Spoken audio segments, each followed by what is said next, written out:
Am I the asshole for no longer giving support to my wife's family after I became successful with my own company after they talked down about me? My early 30s, wife, mid 20s, grew up in a fairly poor environment.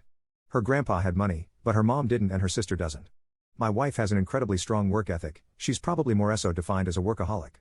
When I first met her, I was in trucking, making about 50k 70k/year. Since then I developed a niche for a specialty marketing field and became very good at it. All my friends encouraged me to go into business for myself with a marketing company. My wife was fully supportive of this, even after we discussed the financial difficulties we would have for the first year or so due to a limited budget. I made sure she knew that some months, I may not get a check from the business, my salary is paid monthly.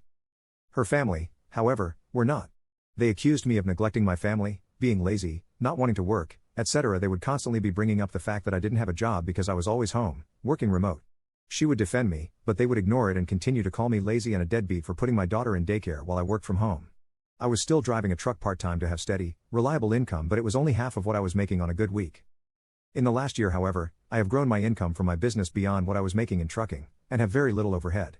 Since we cut costs back when I first started, we realized a lot of things we were paying for, we could do without or found other alternatives, and we never really added those expenses back, so it's like we have significantly more money now. I still drive a semi occasionally for a friend who owns his truck, mainly to keep my CDL active and stay knowledgeable in the industry as a fallback. Her family has taken note, and they are constantly asking to go out to eat with us, hang out with us, etc. Then get mad when I never pay for the meals, the outing, the vacation, etc., aside from my part of the tab, obviously. Looking back, I understand why they never had money, they were living well beyond their means, but if it makes them happy then it is what it is.